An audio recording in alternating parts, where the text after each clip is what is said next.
el consentimiento informado es un punto central, ¿verdad? Y que es bien llamativo porque, vuelvo a señalar, está en permanente expansión. Se ha señalado que a partir de mediados del siglo XX empieza, digamos, su aparición, su irrupción, a propósito de un caso particular, ¿no es cierto?, salvo con Stanford, ¿verdad?, que lo vamos a ver más adelante.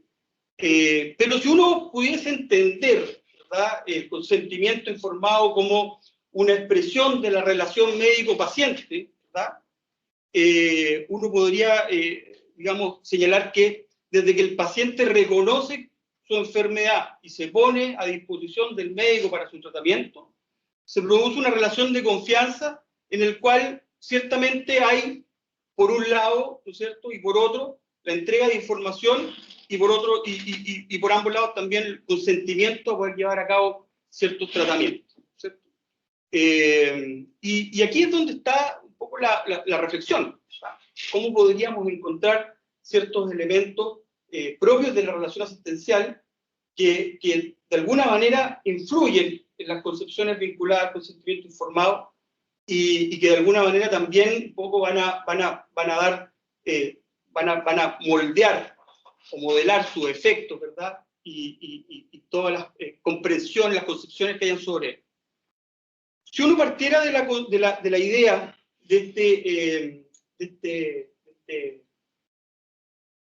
esta noción, digamos, de tratar de comprender qué es lo que es el buen médico, en definitiva, para poder establecer esta relación de confianza en la cual había comentado anteriormente, tal vez lo que uno podría encontrar en el médico sacerdotal egipcio hasta el súper especialista de los años de la actualidad, digamos, del 2020 o 2021, ¿verdad? No es la técnica ni la tecnología, sino que más bien esa compenetración que existe, esa vinculación que existe entre el médico y la persona que está padeciendo algún tipo de cuadro patológico, ¿verdad?, o de algún tipo de enfermedad. Y en ese sentido uno podría entender al profesional médico, al médico, incluyendo médicos, médicas, ¿verdad?, como un profesional con una misión que es más bien atemporal, ¿verdad?, que esta misión de asistir de palabra y obra a la persona que padece un mal. Y esto lo podemos ver al transcurso de la asistencia o de la relación entre médico-paciente. Cuando hablamos, por ejemplo, ¿cierto?, desde una primera perspectiva, desde la época de la antigüedad, ¿cierto?, de las primeras antigüedades, por decirlo de alguna manera, etapas prehipocráticas, ¿cierto?, lo que se da justamente esta noción, esta vinculación y esta confianza que existe entre el paciente y su tratante, en este caso en la forma de un chamán, de un hechicero, ¿verdad?, vinculado a un tratamiento que nace desde una perspectiva mágico-religiosa, ¿verdad?, en el cual ciertamente no se podía dar información, que era re poca la información que tenía el hechicero respecto de la patología o respecto de la forma de tratar, y por lo tanto se vinculaba más bien a ciertos fenómenos, ¿verdad?, que le rodeaban, ¿no es cierto?, cuestiones climáticas, ¿verdad?, temporales, místicas, espirituales. Y por lo tanto, no puedo informar porque no sé, sin embargo, aún ahí perdura una relación que existe de confianza, por decirlo de alguna manera, que se ve desde tal vez la primera representación, ¿cierto?, en la cadena de los tres frères, en el cual aparece, digamos, representado un chamán, ¿verdad?, vestido con ropajes de animal, ¿cierto?, tratando a su paciente, ¿verdad?, y que de alguna manera da cuenta de esta vinculación, de esta idea de ponerse, ¿no es cierto?, el paciente a disposición de aquel que lo trata, en cuanto a una autoridad, ¿no es cierto?, desde el punto de vista espiritual, en cuanto tiene la capacidad de invocar, ¿cierto?, contactarse con aquello que causa el mal y actuar sobre él. Después, con el tiempo, claro, empiezan a verse algunos otros elementos de la naturaleza que son coadyuvantes a este tratamiento místico, y que eventualmente podría significar, ¿cierto?, la incorporación de estos elementos naturales, de estas terapias naturales, ¿verdad?, a estas otras cuestiones místicas, y que ciertamente van cambiando. Y de hecho, por ejemplo, uno lo puede ver, fue a mediados del 1800, hubo una expedición a Nínive, donde se hizo se encontró la biblioteca del rey asirio Asurbaníbal. Y bueno, como era la expedición en esa época, encontraron con 22.000 tablillas escritas en cuneiforme, las tomaron rápidamente, se las llevaron al Museo Británico de la Ciencia y se quedaron con esas tablillas y se revisaron. Dentro de ellas habían cerca de 800 tablillas vinculadas a temas de tratamientos médicos. Y esas tablillas hablaban de Asú, ¿verdad? Sus textos hablaban de Asú, que era básicamente un personaje, una autoridad que finalmente hacía el tratamiento médico, que ya empezaba a incorporar ciertos elementos como el lavado con agua, ¿verdad? El uso de algunas plantas medicinales, incluso la atención por vía de cirugía con manejo de bisturí, y que era finalmente, digamos, una autoridad cuya presencia era tan potente que era imposible de resistir para aquella persona que se ponía a su disposición, ¿verdad? Tal vez, o no tal vez, sino que ciertamente hay un punto de inflexión en Hipócrates de Cos, ¿verdad? Fundamentalmente a propósito que, bueno, todos lo conocemos hasta el día de hoy, nosotros los médicos juran el juramento hipocrático, pero en realidad es digamos, la interpretación del juramento de los Asclepíades, ¿verdad? Que en definitiva vincula finalmente al profesional de la medicina con la ética, con su ética, y que da fe también de ciertas concepciones hipocráticas respecto a lo que era la atención de salud, digamos, y la vinculación que existía entre el profesional de la salud y su paciente. En primer lugar, por supuesto, un gran respeto por la profesión médica, ¿verdad? En el cual el médico tomaba las iniciativas por el bien del paciente, en el cual además el profesional de la salud, y aquí, bueno, si alguien conoce mejor la tradición hipocrática que yo, por supuesto, corríjanme por favor, ¿verdad? Pero finalmente era una clave moral, ¿cierto?, en la relación, ¿verdad? Fundamentalmente porque se vinculaba al tratamiento de muchas enfermedades crónicas, por lo tanto, el médico no solamente señalaba aquello que debían hacer para los tratamientos, las personas, digamos, que tenía mucho que ver con temas de estilos de vida saludable, sino que también se comportaba con la rectitud que requería, ¿cierto?, frente a esas circunstancias. Y por lo tanto, hay una visión, ¿verdad?, vuelvo a señalar, que está orientada desde la beneficencia, pero ciertamente desde una valoración moral, en donde el profesional médico, digamos, tiene un sitial destacado, ¿sí? Algo similar toma Galeno, de Bérgamo, en 130 después de Cristo, que sigue esta tradición hipocrática, pero empieza con una visión distinta en cuanto a el tratamiento individual de los pacientes. Hace, por supuesto, un avance en la investigación vinculada a ¿cómo se llama?, a los aspectos orgánicos y funcionales del cuerpo humano, pero además ya hay una vinculación respecto del paciente como individuo, ¿verdad?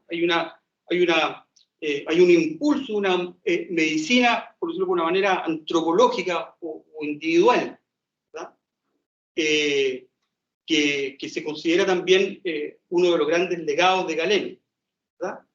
Pero si bien Galeno, y por ahí hay un poeta que dice, pronto siguiendo la evolución, digamos, Galeno, hay un poeta que dice, Galeno curaba el cuerpo, ¿cierto?, pero Maimónides curaba el alma, ¿verdad?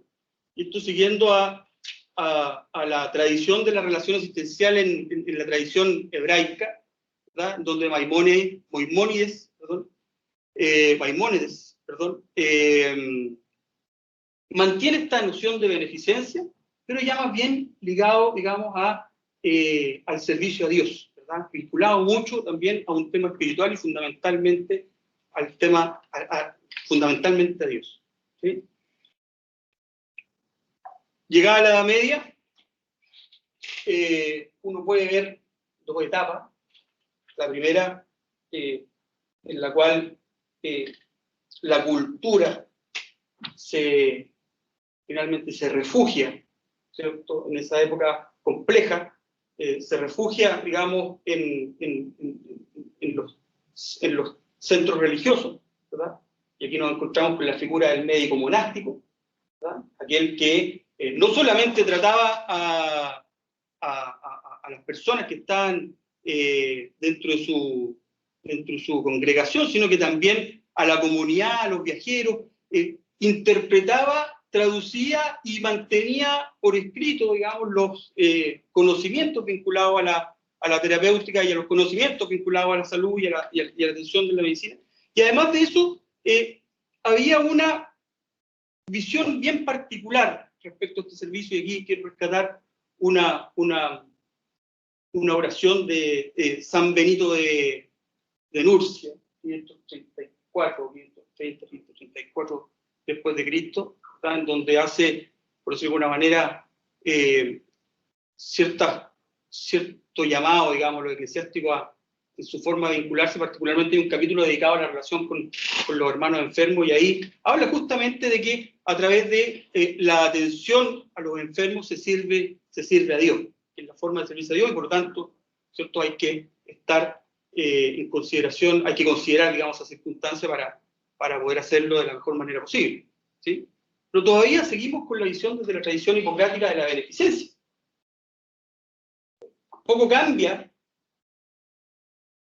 después de estos médicos monásticos, que entre paréntesis después también se transforma a médicos escolásticos, los cuales se empieza también a enseñar estas prácticas médicas al interior de los diferentes centros asistenciales, perdón, de los centros religiosos. Y esto tampoco cambia después con la aparición de las universidades de artes liberales, ¿cierto? Si bien hay un cambio de perspectiva, empiezan a aparecer los primeros escritos de ética médica laica, ¿verdad? Tal vez uno de los más grandes representantes sea Henri de Mondeville, ¿verdad? Que mantiene todavía ¿cómo se llama?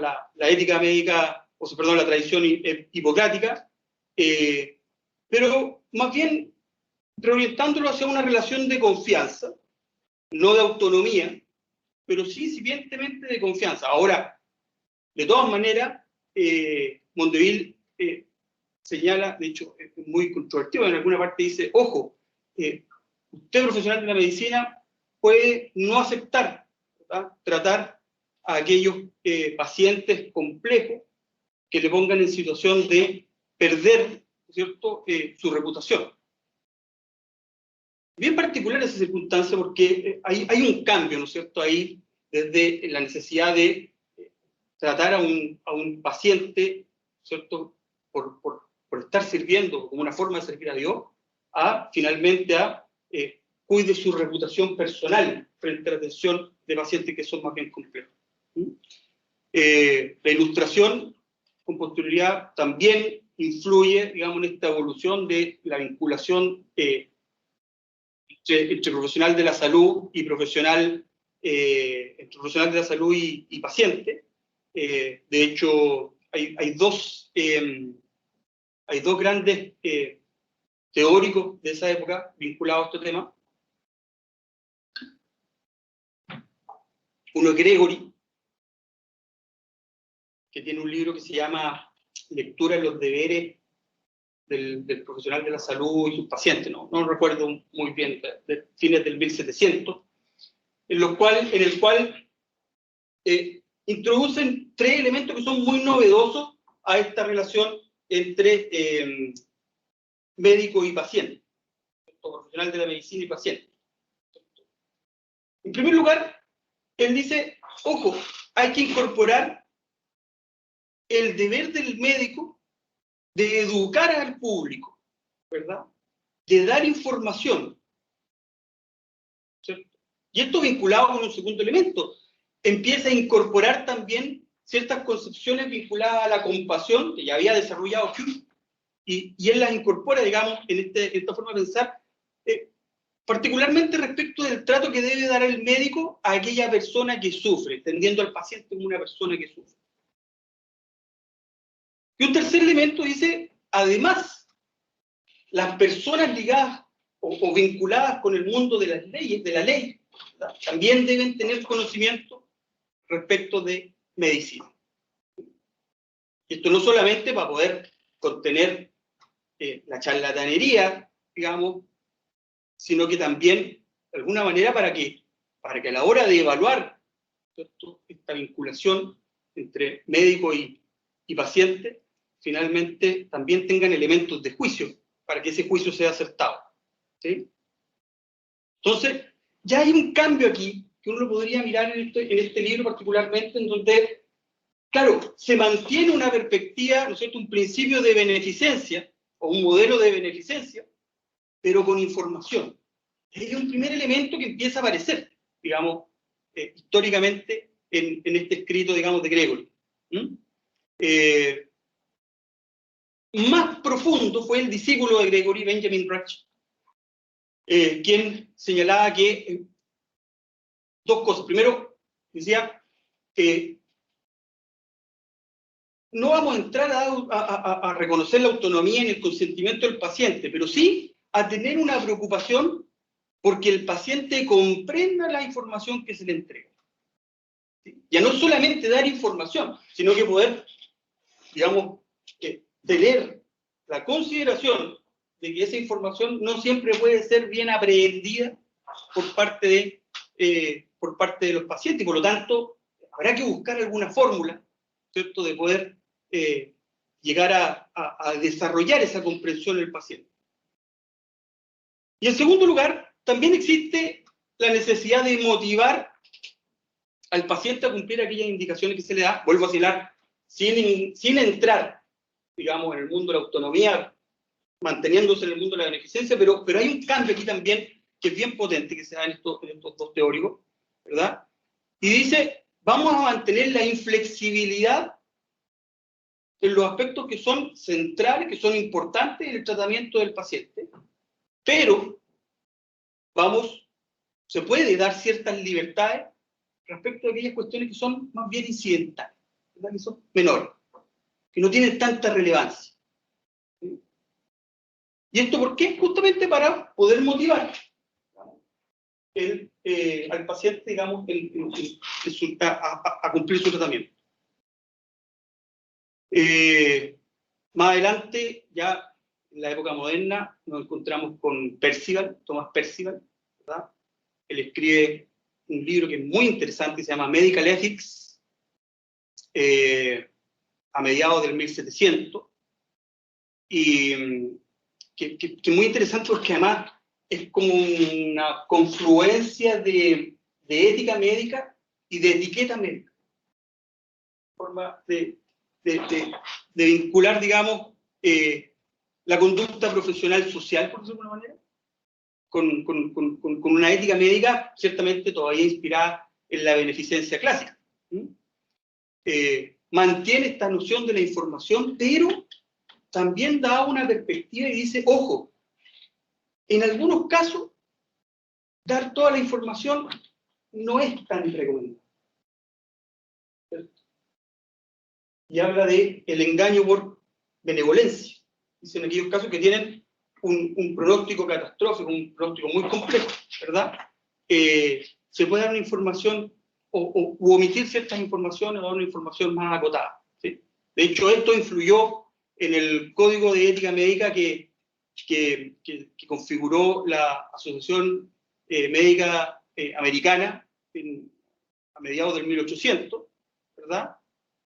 Que tuvo como respuesta ciertamente cierto influjo de autores que se opusieron, digamos, a esta circunstancia, particularmente Worthington Hooker. Tiene un libro que se llama Physician and Patient, en el cual dice, bueno, esta cuestión del engaño por benevolencia finalmente no está justificado, digamos, y produce más daño finalmente que beneficio para las personas. Abre una variabilidad respecto de qué es lo relevante, qué es lo que no es relevante, cuáles son catastróficos y no, que en definitiva también ahí producen, digamos, una discusión que es tomada por la AMA, por la Asociación Médica Americana, y que deriva finalmente en una serie de actualizaciones, ¿verdad?, y modificaciones a este código de ética médica. Y esa era la circunstancia hasta principios del 1900, ¿verdad?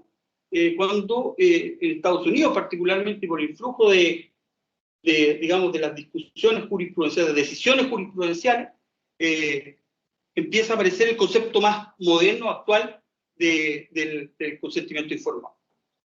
El primero es un caso que se conoce como el caso lo tengo anotado porque se me olvida, Schlöndorff, ¿cierto? Schlöndorff, contra el Hospital de Nueva York, contra la Sociedad del Hospital de Nueva York, en el cual por primera vez se reconoce el derecho del paciente a participar y a determinar aquello que se va a hacer respecto de su cuerpo.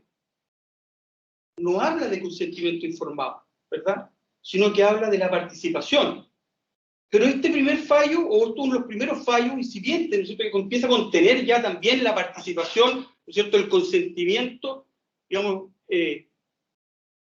está incorporado, ¿no es cierto?, que está incorporado a este fallo, produce un gran influjo en la jurisprudencia posterior, particularmente norteamericana, ¿cierto?, hasta que por primera vez, en una decisión del año 57, de Salvo con Stanford, Martin Salvo con Stanford, aquí se está haciendo una prestación vinculada, me parece, a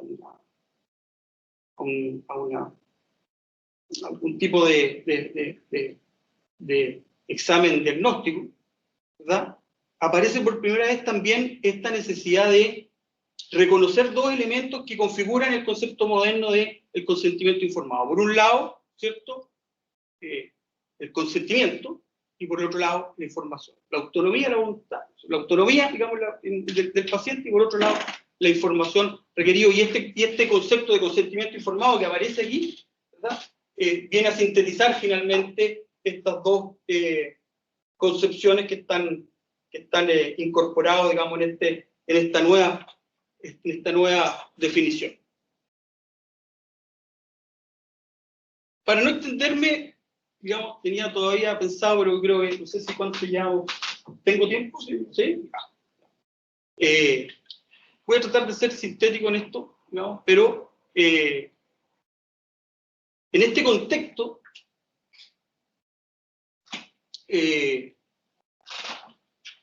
donde aparece, digamos, el mundo del derecho y el mundo de la ética, influido por las libertades individuales, ¿cierto?, donde la igualdad social, que no equidad, digamos, sino la igualdad, ¿cierto?, y el desarrollo de las tecnologías comienzan a ser cada vez más impersonal la relación asistencial, ¿cierto? Empezamos a encontrar una fricción ya muy potente entre estas concepciones del paternalismo médico frente a esta visión ética centrada en el paciente y en su autonomía.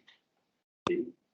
Y por lo tanto empieza a generarse una discusión que deriva finalmente en el primer modelo de principios bioéticos que se propone, que se formula desde el Instituto de Ética Kennedy, Instituto Kennedy de Ética de Georgetown, en donde finalmente lo que hacen los teóricos es buscar aquellos principios que son básicos y comunes, sobre los cuales después se podrían basar todas las decisiones de naturaleza ética que pudiesen afectar, digamos, a una persona, ¿verdad?, en esta relación médico-paciente.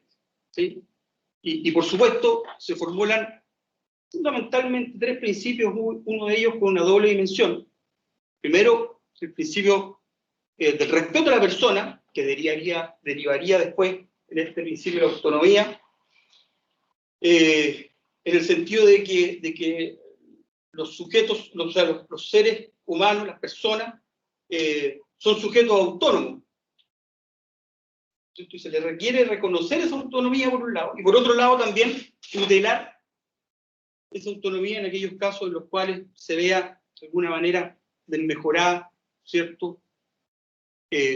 A propósito de la incapacidad, ¿no es cierto?, de poder comprender, sea por un problema, ¿no es cierto?, intelectual, o sea por un menor capacidad de comprensión, digamos, de la información que se entrega.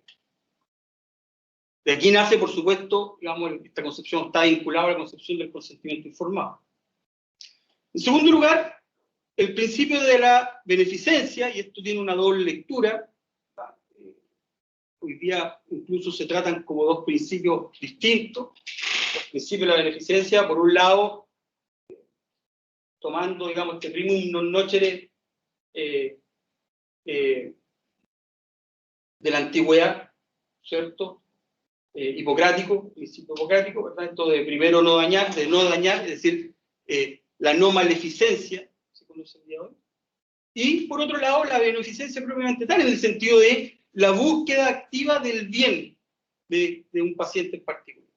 Finalmente, un tercer principio, ¿verdad? El principio de la justicia, y esto entendido como una guía para poder distribuir los beneficios, como también las desventajas, por supuesto, en una situación concreta en particular.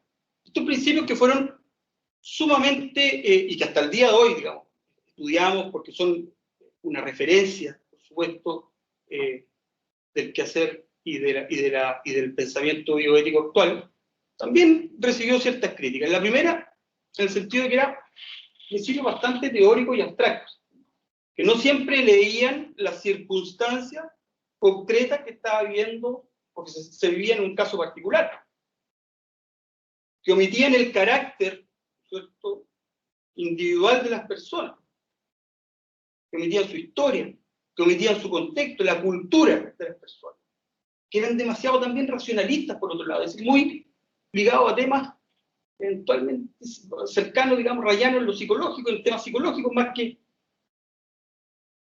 genéricos, y además de eso, que no reconocía esta separación entre la teoría y la práctica, que a veces hacía que se descontextualizara y por lo tanto, ¿cierto?, derivara en decisiones que no necesariamente eran las que se esperaban.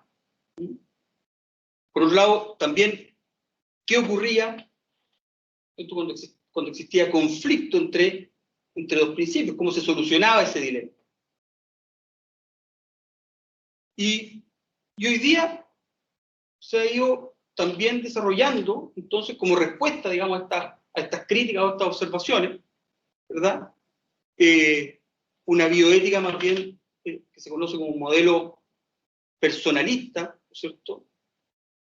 Modelo bioético personalista, que se orienta más bien, trata de resolver estas críticas, estos conflictos, estos dilemas, a través de ciertas nociones básicas. Primero, que en la relación asistencial se busca un bien objetivo para el paciente. Un bien objetivo que existe, que es determinable, que está vinculado a una verdad objetiva conocida, ¿verdad?, en el cual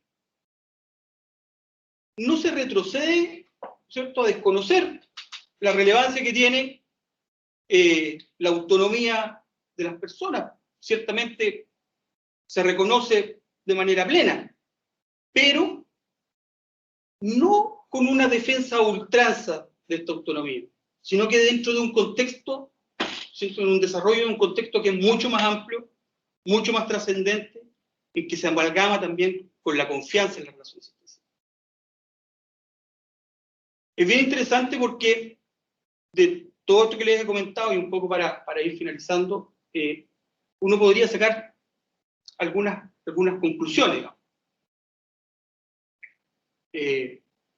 en cada una de las etapas, ¿cierto? Antigüedad, ¿cierto? De